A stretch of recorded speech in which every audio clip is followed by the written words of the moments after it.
You know, for over a century now, a shadow's been looming over the American economy. It's a system of control, and it's run by a powerful few.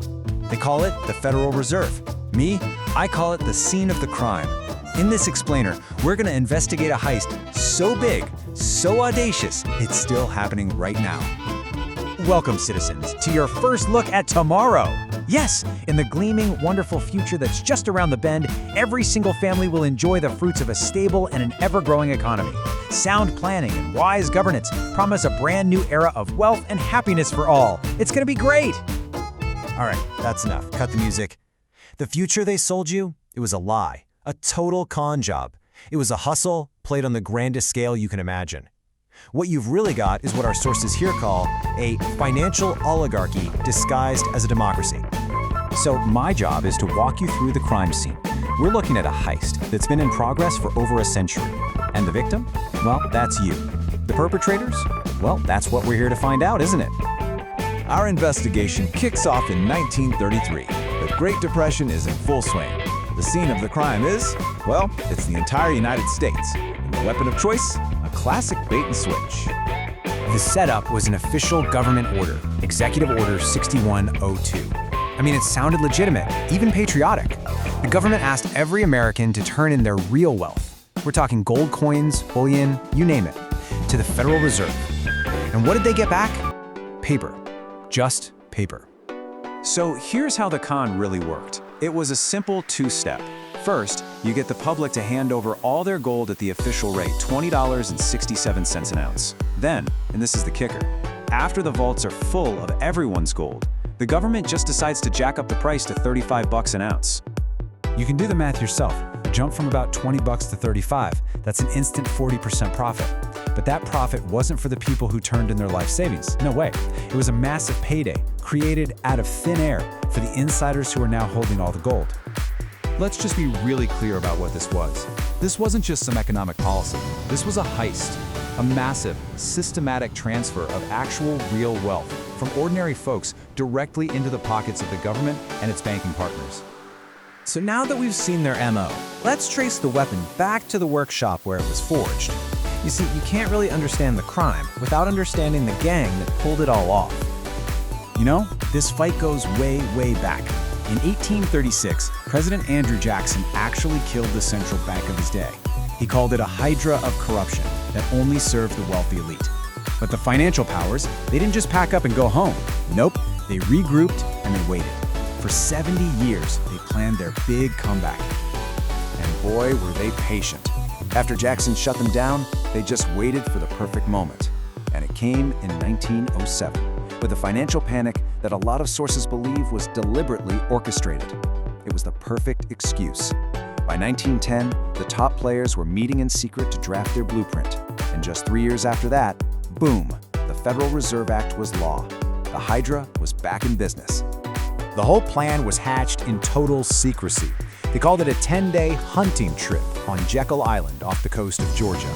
The guest list was a real who's who of global finance. These guys represented a quarter of the entire world's wealth at the time. And together, they designed a private banking cartel to take complete control of America's money. Their little secret plan became the Federal Reserve. Every good detective story has its lineup of suspects, right? And in this case, they're not just the usual ones, they're dynastic. So let's meet the families who cooked up this whole scheme. Okay, here's the crew. You had the Morgans, they were providing the muscle. The Rockefellers, they brought the oil money. Paul Warburg was the architect, the guy who designed the whole system. The Rothschilds, they provided the European connection. And Jacob Schiff of Kuhn Loeb & Co., he was the master networker, the guy who tied it all together. They sold it to the public as a government agency, a federal institution, designed to protect the economy and serve the people. A public service. Sounds pretty nice, doesn't it? But when you peel back the label, here's the truth. The Federal Reserve, it isn't federal, and it has no reserves. It's a private banking consortium, and it's owned by the very same banks it's supposed to regulate. And its business? Well, its business is creating money from absolutely nothing, and then loaning it to the US government, with interest, of course. And wouldn't you know it, the family business continues. the source material points out this persistence of dynastic influence. A key example is the Schiff family. You go from Jacob Schiff, one of the original architects, all the way to Adam Schiff, a prominent congressman today. The faces might change, but the influence of these families can span generations.